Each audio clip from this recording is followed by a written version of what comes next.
오늘은 밑바닥 가난에서 벗어나기 위해서 이제 반드시 필요한 한 가지에 대해서 이야기를 해보려고 합니다. 오늘 제가 출근하면서 저희 이제 멘토님 교육 컨텐츠를 들으면서 출근을 했는데, 이제 거기에 주제가 밑바닥 가난에서 벗어나기 위해서 반드시 필요한 거 한 가지가 뭐냐, 이제 거기에 대한 말씀을 나눠주셨어요. 근데 저도 이제 저의 과거를 돌아보니까 어떻게 내가 밑바닥 가난에서 벗어날 수 있었지, 그 기억을 좀 떠올려보고 이제 거기에 대한 이야기를 해보려고 합니다. 저는 만 10년 동안 영어 학원을 운영했던 전직 학원장이고요. 지금은 TM 영업, 그러니까 콜드콜, 세일즈업에 종사하고 있습니다. 왜 멀쩡하게 운영하던 학원을 그만두고 콜드콜 영업을 하고 있는지는 이전 영상에 있으니까 궁금한 분들은 한번 찾아보시고요.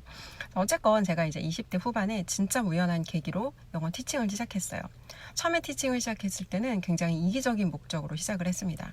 당시에 웹디자이너로 근무를 하고 있었는데 박봉의 업무 강도가 너무 빡세서 이직을 생각하고 있었고, 이제 조금 더 크고 좋은 회사로 이직하기 위해서 영어 능력이 필요할 거라고 생각을 해서 그렇게 영어 학원을 다니던 중에 이제 그 학원에서 부원장님께 이제 중간에 제가 영어가 너무 재밌어서 이제 당분간 영어에 집중하자라는 생각으로 회사를 퇴사했고, 부원장님께 이제 직업 제안을 받게 돼요.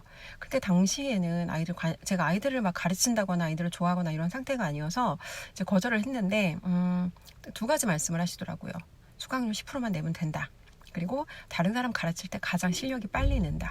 이 두 가지는 사실 거절하기 어려운 굉장히 매력적인 제안이었어요. 그래서 이제 그렇게 저의 이기적인 목적으로 아이들을 가르치기 시작하는데, 처음 동기는 이기적이었지만 사실 들어가서 바로 마음이 바뀌게 됩니다. 어떤 거냐면 생각보다 아이들이 귀엽고 가르치는 일이 생각보다 너무 재밌더라고요. 그래서 이제 과도한 열정으로 주변 동료들에게 미움을 받을 정도로 정말 열심히 했어요. 근데 주변 동료들에게는 미움을 받았지만 학부모님들과 아이들에게는 굉장히 이제 인정을 받고 이제 신뢰를 많이 얻게 됐어요. 어떤 거냐면, 어떤 학부모님들께서는 주은숙 강사가 가는 곳이면, 주은숙 선생님이 가는 곳이면 어디든지 따라가서 그 학원에서 우리 아이를 공부시키겠다. 그러니까 이 학원에, 제가 당시 근무하던 학원이 사실은 굉장히 이제 그 시스템이라든지 교재라든지 이런 게 잘 갖춰져 있다고 유명한 학원이었거든요. 근데 그 학원의 시스템이 아니라 이 주은숙이라는 사람에 대한 신뢰가 사실 더 그분에게는 높았던 거예요. 일개 강사가 학생이 나를 따라 이동하겠다니 사실은 이제 굉장히 엄청난 신뢰였던 거죠. 어쨌건 이제 거기서 근무를 한 2년 정도 하다가 이제 제가 영어에 대한 어떤 전문 지식 이런 게 좀 부족하다는 생각이 들어서 공부를 하고 싶었는데 학원 스케줄과는 맞지 않았어요. 그래서 이제 이런저런 사정으로 윤 선생이라는 곳으로 이직을 하게 되는데, 이직한 여러 가지 이유가 있지만 이제 그곳에 교육 프로그램이 잘 갖춰져 있다는 이야기를 들었고, 저의 어떤 발전과 성장에도 도움이 될 것 같았어요. 이제 거기서 근무를 하는데, 학원은 이제 윤 선생과 가장 큰 차이점이 뭐냐면, 학원에서는 내가 아무리 열심히 일해도 일한 시간에 비례해서 내가 이제 그런 커미션 월급을 받거든요. 근데 윤 선생이라는 곳은 내가 만나는 고객의 수, 그러니까 이게 저는 티칭이라고 생각했는데 저희 업종이 방문 판매업이었어요. 그래서 내가 만나서 고객들을 통해서 일으키는 매출에 대한 커미션을 제가 받아가는 구조였던 거예요. 저는 세일즈업이라고 전혀 생각하지 않았지만 어쨌거나 제가 하는 업의 형태는 세일즈업으로 등록이 되어 있었고, 이제 그 교재를 판매하고 아이들의 학습을 관리하는 사실은 이런 시스템이었던 거죠. 근데 거기에 특이한 점이 하나가 있었는데, 이제 소개 시스템이라는 게 있어요. 어떤 거냐면, 기존 고객이 만족해서 다른 고객에게 저를 소개해서 새로운 고객이 만들어지면 그 고객에 대해서는 커미션을 조금 더 지급받을 수 있는 이런 체계였어요. 그리고 소개 시스템의 장점이 뭐냐면, 이제 방문학습지 관리교사는 학생들하고 시간을 조율해야 돼요. 그런데 소개를 통해서 들어온 학생들은 무조건 이 선생님과 수업을 받아야겠다라는 생각으로 이제 결정하는 거기 때문에 시간에 대해서도 굉장히 이제 선생님 시간에 맞춰주겠다. 그래서 여러 가지 면에서 굉장히 호의적입니다. 그래서 이제 어떻게 제가 이런 신뢰라는 것을 형성하고, 사실 소개는 이거는 이제 그 사람에 대한 신뢰를 기반으로 연결이 되는 거거든요. 근데 어떻게 내가 고객들하고 그런 신뢰관계를 형성할 수 있었나 보면은, 그러니까 고객들과 항상 좀 진정성 있게 소통을 하려고 했던 것 같아요. 아이들이 어떤 문제 상황을 발견했을 때, 왜냐면 이제 한 주마다 공부가 이루어지는 건데 아이들이 공부가 잘 안 되어 있다거나 학습적인 결과가 잘 안 나오면 사실은 그런 상황을 매주마다 어머니들한테 피드백하기가 사실은 좀 되게 부담스러워요. 근데 그거를 내가 감춘다고 감출 수 있는 일도 아니고, 사실 결과라는 게 좋으면 과정은 과정이 좋으면 결과는 사실은 되어지는 거죠. 그래서 좀 부담스럽고 힘들지만 매주 그런 솔직한 소통을 하고, 솔직한 소통만 하는 게 아니라 거기에 대한 사실 이제 대안도 제시를 해야죠.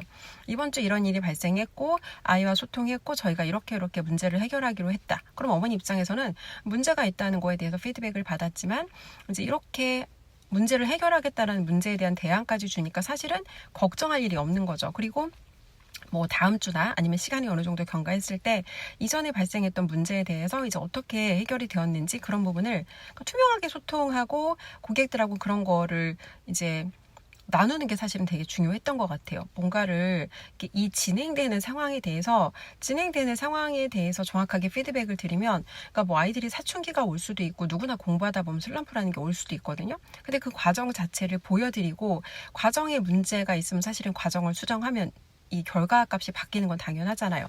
이제 그렇게 소통했던 것들이 신뢰를 많이 얻게 했던 것 같아요. 그래서 이제 그렇게 신뢰라는 걸 얻으면서 사람이 사람과 무언가 거래를 할 때 이 신뢰라는 게 굉장히 중요하구나.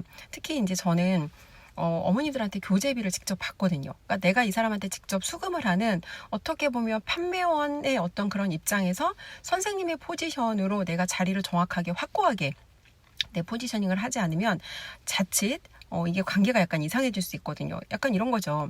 내가 돈을 내고 당신을 고용했어. 근데 그런 관점으로 두 사람의 관계가 형성된다면 아이도 사실은 제대로 배울 수가 없고, 어머니도 이 선생님을 어떻게 보면 이제 활용해서 효과를 극대화할 수 없는 약간 그런 상황인 거죠. 그래서 이 두 사람의 포지셔닝이 정확하게 선생님과 학생, 이제 어머니 이런 식으로 정확하게 포지셔닝이 되어야 되는데, 그런 관계 형성을 위해서는 내가 정확하게 나를 선생님처럼 보여야 된다는 거예요. 그럼 전문성도 있어야 되고 플러스 사람에 대한 신뢰가 굉장히 중요하다는 거. 근데 그런 신뢰값이 어디서 오나 보면은 이 사람과 내가 어떻게 소통했는지 그런 과정, 어떤 투명성 이런 데서 그런 신뢰가 만들어진다는 거예요. 그래서 오늘 저희 멘토님이 이야기하셨던 것도 밑바닥에서 올라오기 위해서 반드시 필요한 한 가지는 소통 기술이다라고 말씀을 하시거든요. 근데 저도 굉장히 동의를 하는 게, 사실 이제 인생을 살아가는데 모든 과정은 설득이에요.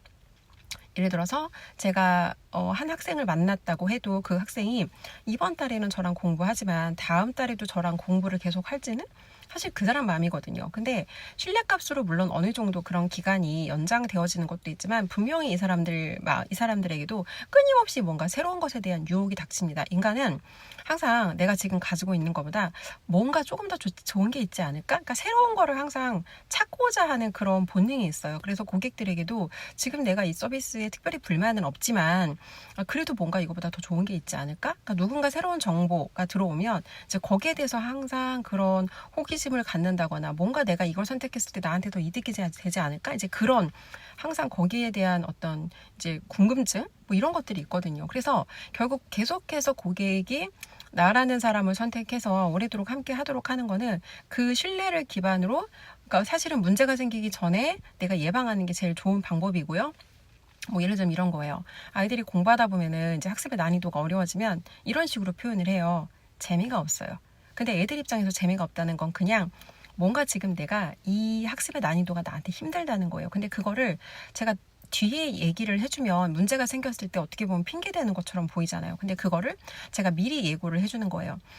이제 아이들이 몇 개월 정도가 되면 분명히 공부하다가 갑자기 재미가 없어요 라는 말을 할 거예요. 그럼 어머니가 그 얘기 처음 들었을 때는 왜 재미가 없다고 하지? 보통 애들이 처음엔 재밌다고 하거든요. 새로운 거니까 애들 입장에서도. 그러면 저한테 들었던 그 말이 분명히 한 3개월, 6개월 후에 생긴단 말이에요. 그럼 그때 선생님이 얘기했던 게 그때 미리 예고해 주셨던 게 이런 상황이구나 라고 이제 이 문제의 원인이 뭔지 아니까 함께 문제를 같이 풀어나갈 수가 있는 거죠. 이것처럼 이제 고객들과 어떻게 소통하는지가, 어떻게 내가 이 사람들을 이끌어갈 수 있는지, 어떤 관계를 우리가 형성할 수 있는지 이런 데 되게 중요한 역할을 한다는 거. 근데 이제 밑바닥에서 올라오기까지 대부분 사람들이 어려운 게 이 고객과의 신뢰관계 형성이에요. 뭐 이제 고객하고 신뢰를 하려면 내가 과거에 쌓아온 어떤 데이터가 있어야 된다거나, 내가 다른 고객들을 성공적으로 이끌었던 데이터가 있어야 된다거나, 뭔가 내가 인생에서 이루어본 뭐 경험이 있어야 된다거나. 근데 밑바닥이라는 것 자체가 이런 게 아무것도 없다는 얘기잖아요. 그래서 그때 사실은 고객과 신뢰관계를 형성하기가 가장 어려워요. 근데 이런 거예요. 그러니까 여러분이 어떤 거래를 하시든 간에 처음에 만나자마자 우리가 그 사람을 바로 신뢰하기는 어렵거든요. 근데 어떤 순간을 계기로 갑자기 내가 이 사람한테 확 신뢰가 생기는 그런 포인트들이 있어요. 그럼 그 포인트를 기점으로 이전까지는 그 사람이 하던 얘기를 어느 정도 반은 믿고 반은 거르는 식으로 들었다면 갑자기 신뢰가 생기는 그 지점에서 우리가 그 사람한테 갑자기 마음을 확 열게 되는 그런 경우들이 있어요. 근데 어떤 순간에 신뢰가 생기나 보면 이제 그 사람이 뭔가 극단적으로 투명하게 솔직하게 이야기를 한다거나 아니면 고객 입장에서 있을 수 있는 리스크를 뭐 정말 여기에 대해서 되게 고객 입장에 서서 얘기를 해준다거나 그러니까 뭔가 이 사람이 판매하려는 자신의 의도가 있지만 그럼에도 불구하고 고객 입장에 서서 뭔가 투명하고 솔직하게 소통할 때 그런 부분에 우리가 고객한테 신뢰가 사실은 된다는 거죠. 근데 고객과 투명하게 소통을 하는 게 이론적으로는 쉽지만 사실 막상 어떤 그런 현장에서 그거를 정확하게 하기가 사실은 쉽지는 않아요. 하지만 그럼에도 불구하고 굉장히 이제 탑 세일즈맨들 고객과 뭔가 이제 소통을 잘하는 분들을 보면 언제나 좀 이런 부분에 있어서 그분들이 좀 잘 표현할 수 있는 표현력이라든지 이제 그런 것들에 대한 훈련이 잘 되어 있다. 근데 이게 사실은 하루아침에 되어지는 건 아니거든요. 왜냐면 뭔가 내가 솔직하게 우리 상품이라든지 우리 서비스의 문제점을 그러니까 드러낼 수 있어야 돼요. 예전에 저 같은 경우도 학원을 할 때 제가 가지고 있는 그 프랜차이즈 프로그램에 장점도 있었어요. 근데 단점도 있었어요. 그럼 저는 장점도 이야기하지만 단점도 솔직하게 오픈합니다. 그러니까 프랜차이즈 학원 같은 경우에는 어디나 문법은 다 취약해요. 프랜차이즈 회사에서 제공하는 프로그램으로 문법이 그것만 들어서 문법이 되는 법은 절대 없어요. 어떤 거냐면 문법이라는 건 들어서 할 수 있는 게 아니라 자기가 자기 걸로 익히는 게 정말 중요하거든요. 근데 그런 부분에 대해서 뭔가 꼼꼼하게 이 아이가 자기 걸로 익히고 소화했는지 확인할 수 있는 그런 자체적인 어떤 프로세스가 없으면, 그러니까 정확하게 이 문법은 해결이 안 돼요. 문법이랑 이제 중학교 아이들 내신. 근데 이거를 저는 그냥 솔직하게 오픈해요. 그리고 이 문제점을 나는 알고 있지만 그럼에도 불구하고 시중의 다른 것들보다는 이런 장점이 있어서 이걸 쓰고 있다. 플러스 그리고 그 부분은 내가 이렇게 보완하고 있다. 그래서 고객한테 제가 문제점을 솔직하게 드러내고 그 문제점을 제가 이렇게 해결해 드릴게요 라고 하면 고객의 입장에서는 잠재적으로 자기가 겪게 될 문제도 알게 됐고 거기에 대한 답도 있어요. 그럼 사실 이분 입장에서는 이제 그런 걱정이라든지 이런 불안해야 될 이유가 사실은 좀 사라지는 거죠. 그러면서 그에 더해서 신뢰가 올라가는 거죠. 아, 이 사람 되게 솔직하다.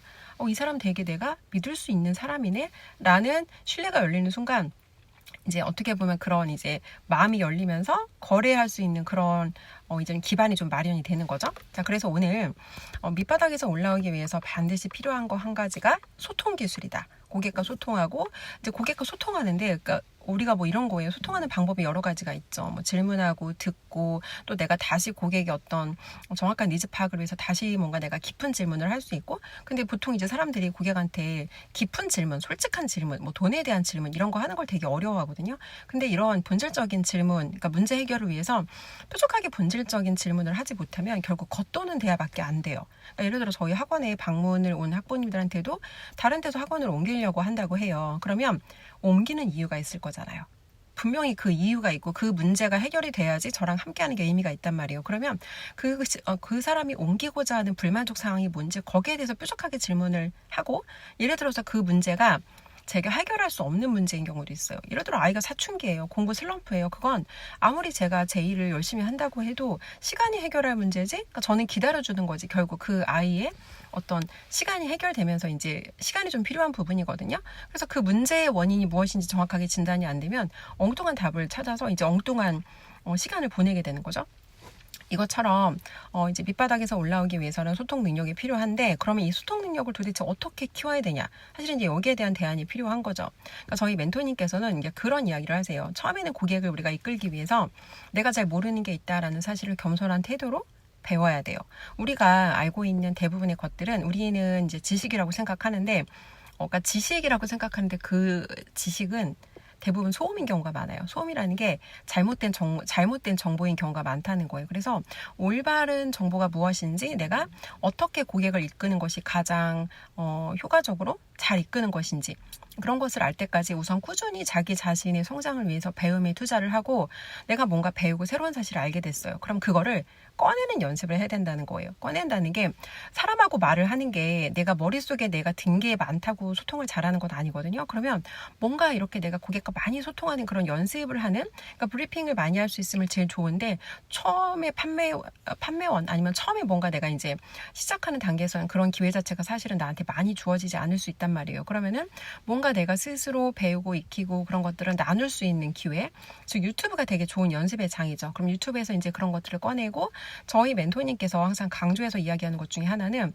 소통 기술을 높이는데 가장 효과적인 방법, 콜드콜이에요. 왜냐면 콜드콜이라는 걸 하다 보면 사실 일단 거절의 기본값이고요. 무수히 많은 거절을 받으면서 정말 내가 누군지 전혀 모르는 사람한테 나라는 사람을 설득해서 그 대화 중에서 나에 대한 신뢰를 쌓게 하고, 이 사람에 대한 신뢰로 이제 제가 판매하고 있는 그 무언가로 연결이 되도록 만들어가는 구조이기 때문에, 콜드콜이라는 도구가 어떤 사람과 사람의 신뢰를 형성하는 데는 굉장히 강력한 어떤 효과적인 도구다라고 말씀을 드리고 싶습니다. 그래서 이제 영상을 보시는 분들 중에서 이제 각자 포지션은 다르겠지만, 우리가 자본주의 세상에서 돈 벌고 성공하고 이 모든 과정에서 사실은 가장 중요한 게 소통 기술이라는 거. 왜냐면 우리는 상품이나 서비스를 판다고 생각하지만 우리는 사실은 사람과 거래하는 피플 비즈니스를 하는 거거든요. 우리가 하는 업이 무엇이든 간에 우리는 사람을 상대로 하는 일이기 때문에, 사람과 사람이 소통하는, 그러니까 이 사람의 문제의 본질이 무엇이고 그것을 내가 어떻게 해결해 줄 수 있는지, 그런 함께 솔루션을 찾아가는 과정에서 올바른 소통 능력이 되게 중요하다는 거예요. 그래서 여러분들도 여러분만의 소통 능력을 기를 수 있는 이제 그런 여러 가지 방법을 시도해 보시는데, 일단은 올바른 정보를 찾아서 배움에 투자하시는 걸 권해드리고, 배웠으면 유튜브라든지 반드시 이런 플랫폼을 통해서 나누는 기회를 가지셨으면 좋겠어요. 그리고 이제 콜드콜이라는 거는 물론 뭐 이제 사람 여건마다 다르겠지만, 이 도구를 활용하신다면 여러분들의 어떤 말빨과 유연성, 순발력 이런 것들을 키우는데 이제 굉장히 많이 도움이 될 거다라는 말씀을 드리면서, 오늘은 밑바닥에서 이제 올라오기 위해서 반드시 필요한 한 가지에 대해서 이야기를 드렸습니다.